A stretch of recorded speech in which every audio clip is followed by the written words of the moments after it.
Alrighty, there's a big old cat. Yeah, she's, we had a bit of growth out and around here. And an old man with a rod and mower trying to clear things out a bit. I've still got to do a bit of stuff around here. But the growth is fantastical, including a whole bunch of new plum trees that I've transplanted, and other ones getting pretty big, and thistles that are trying to be 6 foot tall, and yeah. So anyway, regardless of all that, I want to show you a few bits and pieces out in the sunlight here. Eel. I had one with fermented black bean, which is not the black beans you might know from Mexican food. It's black beans are fermented soybeans. So they've got a funny way when they do it, the Chinese and whatnot. I'm not exactly sure where this is from. I have a strange feeling a lot of this that I'm getting seems to come from Taiwan. It's just I don't know if it's Asian in general. I know it's definitely a Chinese thing. They more or less fry the fish. Now, it's not cooked fish like you expect with sardines or something like that. It's fried like bloody potato chips, like potato crisps or whatever you want to call them. That's what it's like. And they sort of taste like that too. So it's not traditional fish tasting like fish. It tastes like it's bloody a bag of chips. It just tastes weird, to be honest. But that's commonly what they do. And they'll throw in some sugary sort of a sauce with it. So you end up with this sweet blimmin' bag of potato crisps like flavour. It's just the way they can get things and cook them so differently. It's just very odd. These are not cheap. They're about $3.50 a tin, and I know it looks like a tin that should be about $1, but that's what you get, all less. But that's what you get. This is a real shocker. That's right. This is canned snails from Indonesia. $5 a tin. I'm yet to try them. I hope I don't gag and chuck a lot up. I love how somehow the best before stickers are little stuck on stickers. It's not actually printed on the damn tin. It's not printed anywhere, actually, I don't think. Anyway, that's a product of Indonesia, and they've gone and whacked it in there. Snails, meat, water, tomato, chilli, sugar, salt, garlic. Oh God, there's MSG, coconut oil, pepper, sodium benzoate. So all in, 1, 2, 3, 6 languages they've got written there. Best before date, see bottom of can. Yeah.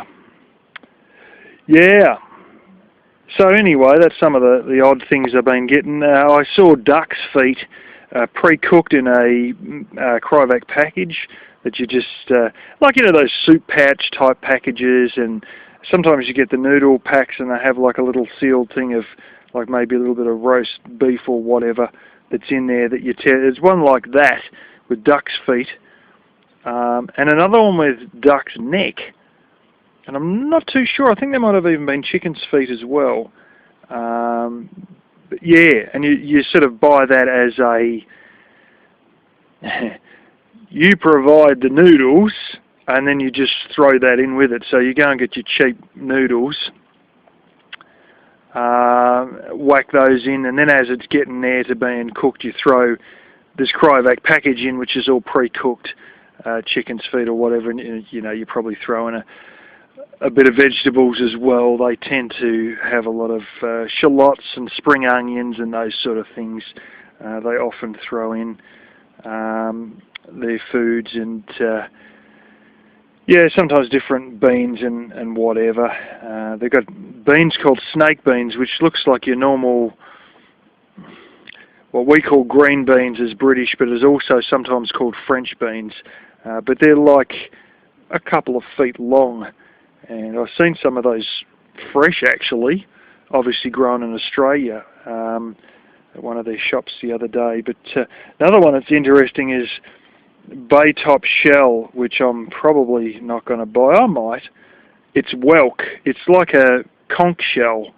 Grow anything from 2 inches to 2 foot. And they have these ones in South Korea, and that's really a Korean thing.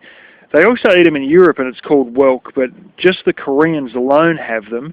It is $10 for a bean tin. I'm not joking. It is bloody expensive. So either they're limited on the amount they can catch, or they're farmed, or something like that. But I believe it's a sea thing, so yeah. Either they farm them in the sea, or they catch them wild, but I'd be surprised if, being Korea, they weren't deliberately farmed in the sea.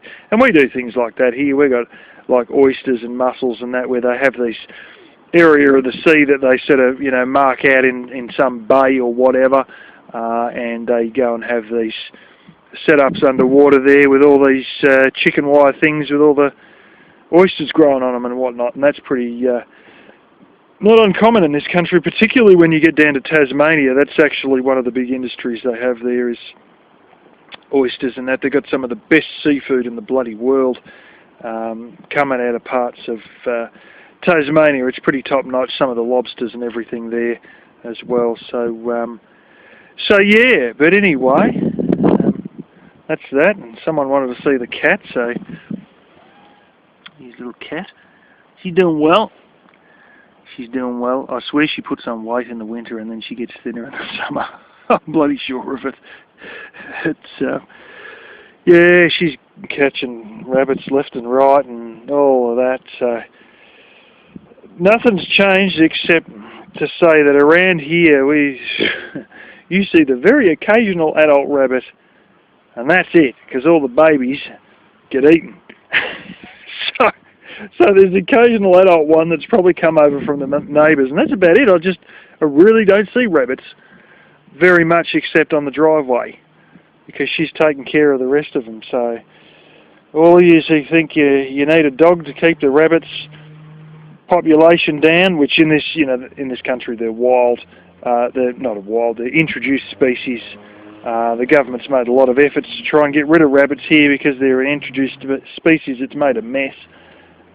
Just digging holes all over the bloody, you know, river banks and friggin' flat ground. There's so many holes that, you know, they'll collapse in and everything if you drive there, or cows walk on them and they collapse in.